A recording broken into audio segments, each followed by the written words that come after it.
Announcing Blue Chain Aquaculture. We Smart Aquaculture, now with All India service. Call us at 93811 23540.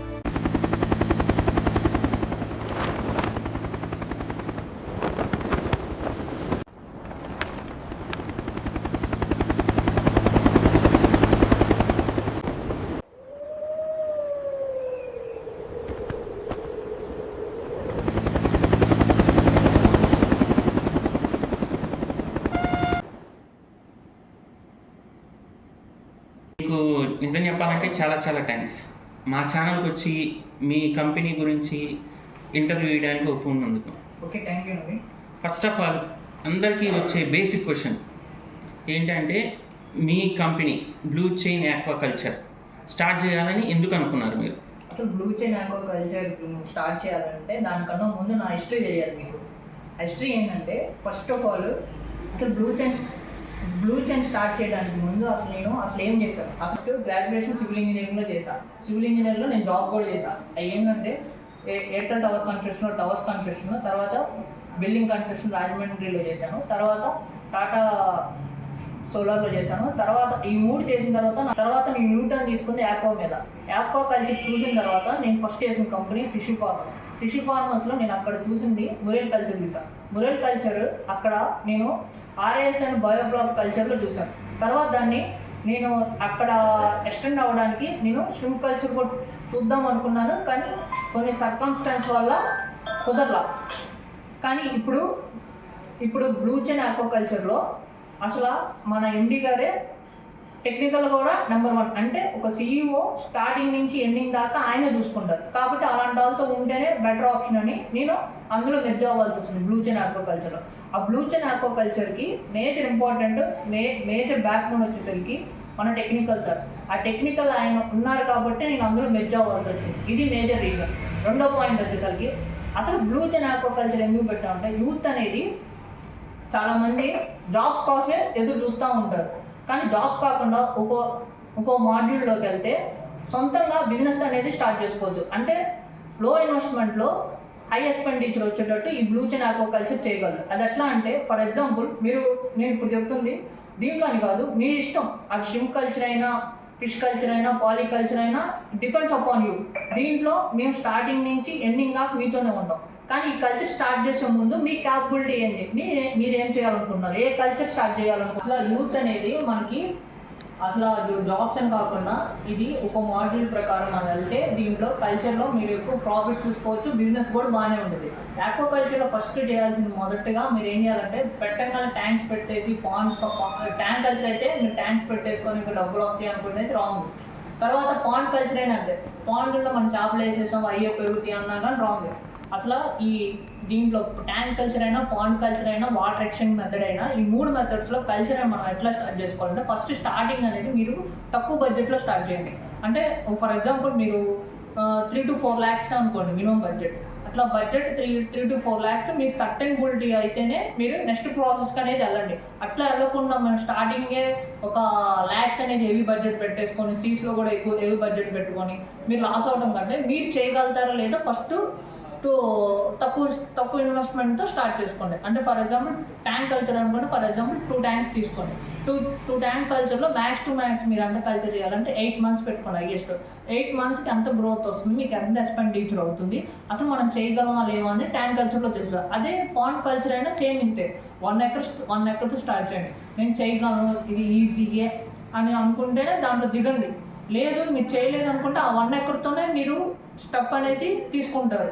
నేను చేయగలుగుతా లేకపోతే maximum దీంట్లో aquaculture మేజర్గా వచ్చేది ఎందుకంటే మేజర్గా ఇక్కడ మీరు 3 పాయింట్లు చూస్తారు. ఒకటి ఫిష్ అయితే మీరు తెలంగాణ రీజియన్ అయితే మీరు మురేలు వేస్తారు.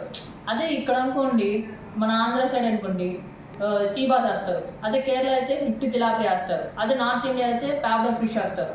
వీటిలో మీరు ఎక్కువ దేనికైతే మనీ వస్తాయో దానికి వెళ్తూ ఉంటారు. మేజర్ అట్లా చూసుకుంటారు. అదే పాండ్ కల్చర్ అయినా ఇంతే ఆలోచిస్తారు. కాకపోతే ఇక్కడ ఏంటంటే మనం తీసేది ఫీడ్ అప్లికేషన్స్ ఎట్లా ఇవ్వాలి. అసలు ట్యాంక్ కల్చర్ అయినా పాండ్ కల్చర్ అయినా మనం ఫిష్లో ఫీడ్ అప్లికేషన్ అనేది బాడీ వెయిట్ని బట్టి డిసైడ్ చేసుకుంటాం. ఈ బాడీ వెయిట్ అంటే ఎంత వేసుకోవాలంటే మినిమం 5% ఆఫ్ బాడీ వెయిట్ని బట్టి మనం ఫీడ్ అప్లికేషన్ అనేది ఇచ్చుకోవాలి. ఆ ఫీడ్ కూడా మనం కొంతమంది పాండ్ కల్చర్లో వేరే వేస్ట్ వేసి పెంచుదాం అనుకుంటారు, కానీ అది వర్కౌట్ అవుతుంది. ఎందుకంటే మీకు అమ్మోనియా వల్ల దానికి ఫిష్ అని కానీ పాలికల్చర్ కానీ కొంచెం డాస్టిక్ డిజార్డర్స్ వచ్చేసి అది ఫెయిల్యూర్ ప్రాజెక్ట్ అయింది. కాబట్టి నేనేం చెప్తాను అంటే 42% ప్రోటీన్ ఉన్న పెల్లెట్సే వేసుకుంటే బెటర్ అని చెప్తాను. అది ట్యాంక్ కల్చర్ అయినా పాండ్ కల్చర్ అయినా. దీంట్లో వచ్చేసరికి ఇప్పుడు ఫీడ్ రేట్స్ పెరిగినాయి అని చాలా మంది అనుకుంటున్నారు, కానీ ఫీడ్ రేట్స్ పెరిగినాయి కాబట్టి దానికి మనం ఏం చేస్తున్నామంటే మీకు గవర్నమెంట్ కొన్ని స్కీమ్స్ వచ్చినాయి. దాంట్లోనే మీ ఊర్లోనే చిన్న ఫీడ్ మిల్స్ కానీ ఫీడ్ మిషన్స్ కానీ మీరే సొంతంగా ఏర్పాటు చేసుకోండి. దానికి గవర్నమెంట్ కొన్ని స్కీమ్స్ ఉన్నాయని నేను లాస్ట్లో చెప్తాను, ఎందుకంటే ఈ వీడియోలో అది కూడా చెప్తానంటే డిఫరెంట్ మాడ్యూల్ అయిపోద్ది. కాబట్టి ఇట్లా ఫీడ్ మిల్స్ కూడా పెట్టుకోవచ్చు మనం సొంతంగానే. దానికి ఫార్ములా మొత్తం మేమే చూసుకుంటాం. ఎవరైనా ఇంట్రెస్ట్ ఉంటే నా నెంబర్కి కింద డిస్క్రిప్షన్లో ఇస్తాను, దాంట్లో చూడండి. తర్వాత ఇందులోకి వచ్చేసరికి నేను ఫిష్ గురించి ఎక్కువ మాట్లాడుతున్నా. ఎందుకు నేర్చుకోమంటున్నానంటే ఫిష్ చూసిన తర్వాత మీరు షింప్ రండి. మీరు స్టార్టింగ్ షింప్ చేద్దాం అనుకుంటే నేను చెప్తున్నా నిప్పుల్లో కాలు పెట్టినట్టే. మీరు నిప్పుల్లో కాలు పెట్టడం కన్నా మీరు ఫస్ట్ చిన్న స్టార్ట్ చేసి ఫిష్ సక్సెస్ అయిన తర్వాత ఇంకో లెర్నింగ్ స్టేజ్లో షింప్ స్టార్ట్ చేయండి. షింప్ మీకు సక్సెస్ వస్తుంది అనుకుంటే మీకు తిరిగే లేదు ఇందులో. అది ఆక్వాకల్చర్లో మేజర్. ఇందులో కొన్ని ఉన్నాయండి మేజర్ ఇంపార్టెంట్. మీరు ఫస్ట్ చేయాల్సింది ఈ ఆక్వాకల్చర్ ట్యాంక్ సిస్టమ్ అయితే మీరు ఆర్ఏఎస్ చేద్దామా, బయోఫ్లాక్ చేద్దామా, వాటర్ ఎక్స్చేంజ్ మెథడ్ చేద్దామా అని డిసైడ్ అవ్వాలి ట్యాంక్ కల్చర్స్ అయితే. అదే పాండ్ కల్చర్ అయితే మీరు ఫస్ట్ చేయాల్సింది పాండ్ ప్రిపరేషన్ చేసుకునే ముందు ఒక పాండ్ ప్రిపరేషన్ చేయాలంటే ఫస్ట్ లైన్తో క్లియర్ చేసుకుంటారు. తర్వాత దాన్ని ఫర్మెంటెడ్ జ్యూస్ వేస్తారు. ఫర్మెంటెడ్ జ్యూస్ వేసిన తర్వాత మీరు ట్యాంక్ రెడీ అయిన తర్వాత మీకు అందులో మీరు ఫిష్ అయితే ఫిష్ వేస్తారు, షింప్ అయితే షింప్ వేసుకుంటారు. ఇది మేజర్. మీరు బయోసెక్యూరిటీ మెయింటైన్ చేసుకోవాలి. బయోసెక్యూరిటీ లేకుండా అసలు మనం ఏం చేయలేం, అది ట్యాంక్ కల్చర్ అయినా పాండ్ కల్చర్ అయినా. ఇది మేజర్ ఇంపార్టెంట్ పాయింట్. దీంట్లో కొన్ని స్కీమ్స్ ఉంటాయి, గవర్నమెంట్ స్కీమ్స్. దాంట్లో మీరు ఏం చేద్దాం అనుకుంటున్నారో ఆ స్కీమ్స్ ఇప్పుడు చెప్తాను. గవర్నమెంట్ స్కీమ్స్ ఉన్నాయి ఇందులో. PMEGP, prime minister employment generation program. ఇందులో అంటే మనం మ్యాక్స్ 20 lakhs దాకా వెళ్ళొచ్చు. లోయెస్ట్ వచ్చేసరి 20 lakhs బిలో పెట్టుకోవచ్చు. ఇందులో SC ST వాళ్ళకి అయితే 30% సబ్సిడీ వచ్చింది. General categories 20 to 25%. And depends upon ఏరియాని బట్టి కూడా వచ్చింది. దీనికి మనం PMEGPలో DPRs మనమే ఇస్తాం. DPR and detail project reports ఇది మనమే చూసుకుంటాం. అంటే దీనికి DPR రిపోర్ట్ చేస్తే నామినల్ ఫీజు తీసుకుంటాం. ఆ ఫీజు అనేది మీరు ఇప్పుడు నామినల్ ఫీజు అంటే అది మేజర్ ఇంపార్టెంట్ పాయింట్. దాంట్లో DPRలో మనం ఏం చేస్తామంటే civil estimations, civil document necessary, other requirement anything మేము DPRలో మొత్తం మనమే చూస్తాం. దీంట్లో నామినల్ ఫీజు అనేది తీసుకుంటాం.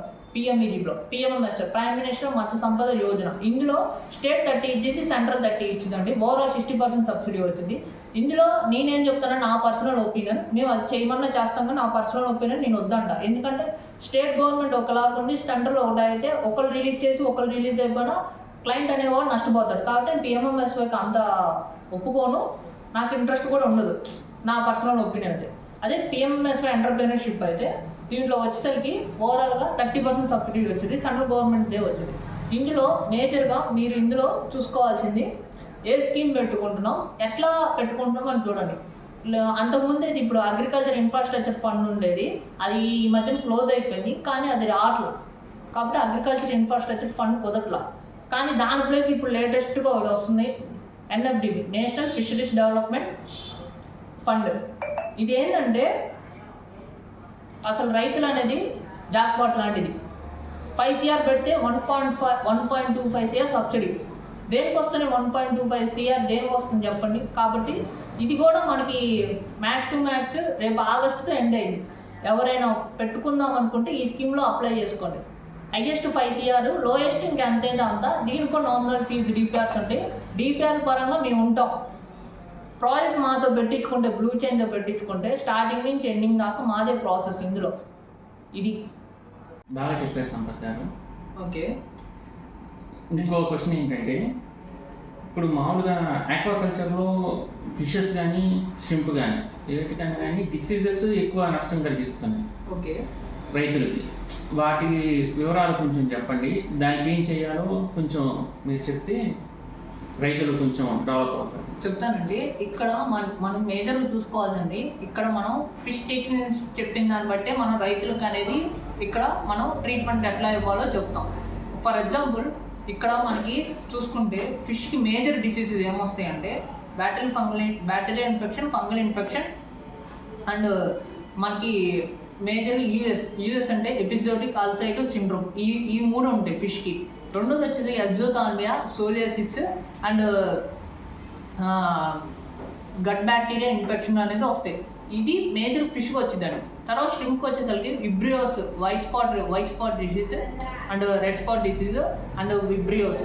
ఇది మేజర్గా షింప్కి వస్తాయి. అంటే షింప్కి మనకు డిసీజ్ వస్తే మేజర్గా ఎంబడిన రియాక్ట్ అవ్వాలి. అది ఫిష్కి కొంచెం లేట్ అయినా పర్లేదు, కానీ అది సింపుల్గానే మనం క్యూర్ చేసుకోవచ్చు. ఫర్ ఎగ్జాంపుల్ ఇప్పుడు ఫిష్కి వస్తున్నానండి. ఫిష్కి వచ్చేసరికి మనకి యూఎస్ డిసీజ్ అయితే మనం ఎండ్రోఫ్లెక్సిన్ మెడిసిన్ అనేది చూసుకోవాలి. ప్లస్ దాని కాంబినేషన్లో విటమిన్ సి అనేది చూసుకున్నాం.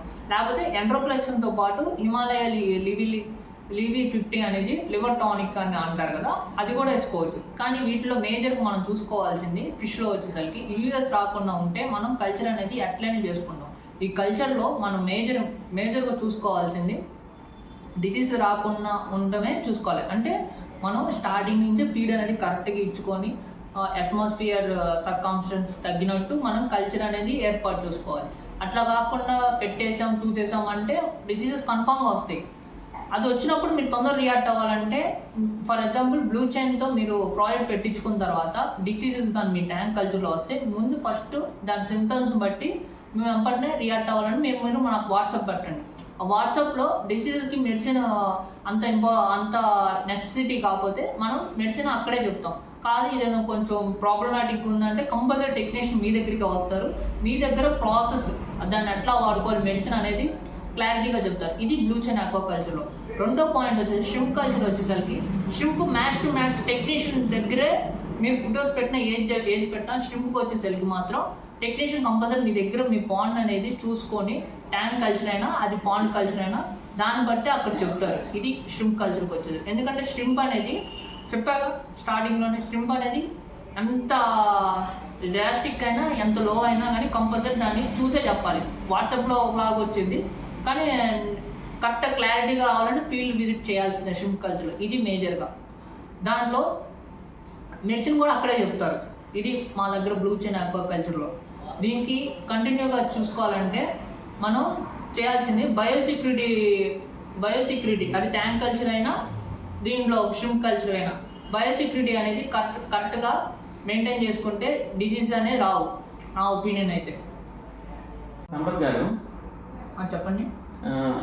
అసలు యాక్చువల్గా ఈ బ్లూ చైన్ ఆక్వాకల్చర్ యొక్క బిజినెస్ టైప్స్ అంటే ఎలా చేస్తారు, ఏం చేస్తారు, ఏంటి, దీనివల్ల రైతులకు వచ్చే లాభం ఏంటి, ఇదే మీ దగ్గర ఎందుకు తీసుకోవాలి? అసలు బ్లూ చైన్ ఆక్వాకల్చర్లో బిజినెస్ టైప్స్ అనేది నేను ఎందుకు మీరు అడిగింది కూడా కరెక్ట్ అండి, కాదంటలా. అసలు బ్లూ చైన్ ఆక్వాకల్చర్లో బిజినెస్ టైప్స్ అనేది డిఫరెంట్ టైప్స్ ఉంటాయి. అందులో వచ్చేసరికి RIS and biofloc and pond culture. RIS అంటే రీసర్క్యులర్ ఆక్వాకల్చర్. బయోఫ్లాక్ కల్చర్ అంటే ఏమో మనం బ్యాక్టీరియా కన్వర్ట్ చేసి గుడ్ బ్యాక్టీరియాగా కన్వర్ట్ చేసుకుని దాన్ని బయోఫ్లాక్ కల్చర్లో చేసుకున్నాం. బయోఫ్లాక్లో మేజర్ మనం చూడాల్సింది మోలాసిస్. అంటే మనం ఇక్కడ బ్యాక్టీరియాని కన్వర్ట్ చేసుకొని గుడ్ బ్యాక్టీరియా కన్వర్ట్ చేసుకొని ఫ్లాక్ క్రియేట్ చేసుకొని ఇక్కడ కల్చర్ అనేది యూజ్ చేస్తాం. అదే మీరు పాండ్ కల్చర్ అయితే మనం ఇక్కడ డైరెక్ట్గా వాటర్ ఎక్స్చేంజ్ మెథడ్లోనే చేస్తామండి. ఇది ఎక్కువ మనం పాండ్ కల్చర్లో చేస్తాం. వీటిలో వచ్చేసరికి మేజర్గా మీరు క్రాప్ అనేది ఎట్లా సెలెక్ట్ చేసుకుంటారంటే అంటే పాండ్ కల్చర్లో అయితే మనం ఫిషెస్ అనేది స్పేస్ అనేది ఎక్కువ ఆక్యుపై చేసింది పాండ్ కల్చర్లో. ట్యాంక్ కల్చర్లో మీరు తక్కువ ప్లేస్లో కల్చర్ ఎక్కువ తీసుకుంటారు. దీన్ని ట్యాంక్ కల్చర్స్లో అంటాం. ఆర్ఐఎస్ అయినా బయోఫ్లాక్ అయినా మేజర్ ఇంపార్టెంట్ పాయింట్. ఇది బిజినెస్ టైప్స్ అండి. వీటిలో కస్టమర్కి ఏది సూట్ అయ్యిందో చూసుకొని దాన్ని బట్టి మేము స్టెప్ అనేది వేస్తాం. ఇది కాకుండా ఒక చోటేమో కొంతమంది పాండ్ సూట్ అయ్యింది కానీ అక్కడ పాండ్ పెట్టుకోరు. కొంత చోటేమో ట్యాంకే ఉండింది కానీ ట్యాంక్ కాదు మాకు పాండ్ కావాలంటారు. కాబట్టి ఆ కస్టమర్కి ఏది సూట్ అయ్యిందో కూడా చూసుకొని దాన్ని బట్టి అక్కడ మేము సపోర్ట్ అనేది చేస్తాం. ఇది blue chain aquaculture business types అండి. దీంట్లో ఏది కావాలంటే అది మనం ఇస్తామండి అవైలబిలిటీలో. చెప్పాక ఈ వీడియోలో డిస్క్రిప్షన్లో నా నెంబర్ ఉండింది. ఏమైనా డౌట్స్ ఉంటే సంపత్ గారు చెప్పండి. ఇంత చెప్పారు మీ కంపెనీ గురించి. ఓకే. లాస్ట్గా నేను అడిగే ఒకే క్వశ్చన్, చెప్పండి. మీ కంపెనీ వల్ల రైతులకి జరిగే మేలు, లేకపోతే మీరు మీ కంపెనీ గురించి ఏం కంక్లూజన్ ఇద్దాం అనుకుంటున్నారు పబ్లిక్?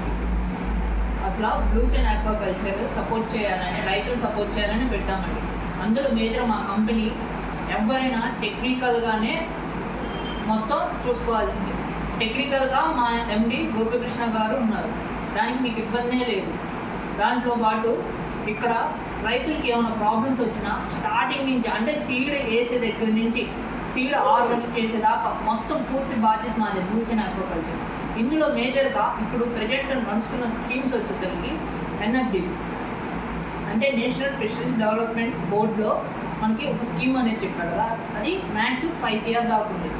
అందులో సబ్సిడీ వచ్చేసరికి 1.25 CR దాకా సబ్సిడీ వచ్చింది. ఇందులో మేజర్గా మనకి ఈ స్కీమ్ ఆగస్టులోనే ఎండ్ అయిపోతుంది. ఇందులో డిపిఆర్ అంటే డీటెయిల్ ప్రాజెక్ట్ రిపోర్ట్ అనేది మేమే చేసిస్తాం. దీంట్లో ఒక నామినల్ ఫీజుతోనే తీసుకుంటాం. ఇందులో సివిల్ ఎస్టిమేషన్స్ కానీ, కొటేషన్స్ కానీ, అదర్ నెసెసరీ డాక్యుమెంట్స్ కానీ పూర్తి బాధ్యత మాదే. ఇందులో నామినల్ ఫీజు అనేది మెయిన్ అండి, ఇది గుర్తుపెట్టుకోండి. ఇందులో వచ్చేసరికి తర్వాత మనకి ఫస్ట్ స్టార్టింగ్ ఈ నామినల్ ఫీజులో స్టార్టింగ్ 50% పే చేస్తారు. ఏఎస్ఓ ఆర్డర్ వచ్చిన తర్వాత 50% పే చేస్తారు. ఇది ఓవరాల్గా 60 డేస్లో పూర్తయ్యే వర్క్. ఇది కంక్లూజన్ అండి. ఇందులో వచ్చేసరికి రైతులు ఏ విధమైన సహాయం కావాలన్నా డిస్క్రిప్షన్లో నా నంబర్ ఇస్తాను. నా నంబర్ వచ్చేసరికి 9381123540. మళ్ళీ ఒక్కోసారి చెప్తున్నాను, 9381123540. ఇదండి బ్లూ చైన్ ఆక్వాకల్చర్ గురించి. అంటే ఫైనల్గా నేను ఒకటే చెప్తాను, బ్లూ చైన్ ఆక్వాకల్చర్ ప్రాజెక్ట్ పెట్టించుకుంటే స్టార్టింగ్ నుంచి ఎండింగ్ దాకా పూర్తి బాధ్యత మాదే. ఇది అన్ని కంపెనీలు ఒకేలాగా చెప్తున్నాను అనుకుంటారు, కానీ ఈ కంపెనీ కొంచెం డిఫరెంట్. దీంట్లో job orientation, wealth orientation, value orientation, ఈ మూడు మా మేజర్ ఇంపార్టెంట్ అండి. తర్వాత వచ్చేసరికి so many companies in the aquaculture, but blue chain aquaculture is a different. It is not description, it is a declaration. Okay, thank you for giving me support. NFDB నుండి bumper offer. NFDB entrepreneurship model మీకు 25% నుండి 30% subsidy లభిస్తుంది. ఈ offer 6 నెలలు మాత్రమే చెల్లుతుంది. ఇప్పుడే దరఖాస్తు చేసుకోండి. నిబంధనలు మరియు షరతులు వర్తిస్తాయి. అర్హత గలవారు వెంటనే దరఖాస్తు చేసుకోండి. ఎస్సీ, ఎస్టీ మరియు మహిళలకు ప్రత్యేక ప్రాధాన్యత ఉంటుంది. ఈ సువర్ణ అవకాశాన్ని అస్సలు వదులుకోవద్దు. మీరు కూడా ఒక విజయవంతమైన వ్యాపారవేత్త అవ్వండి. వివరాల కోసం మా వెబ్సైట్ను సందర్శించండి లేదా స్క్రీన్పై ఉన్న నంబర్కు కాల్ చేయండి. ఈ అవకాశం మీ జీవితాన్ని మార్చేస్తుంది. ఎన్ఎఫ్డిబి ఎల్లప్పుడూ మీకు తోడుగా ఉంటుంది.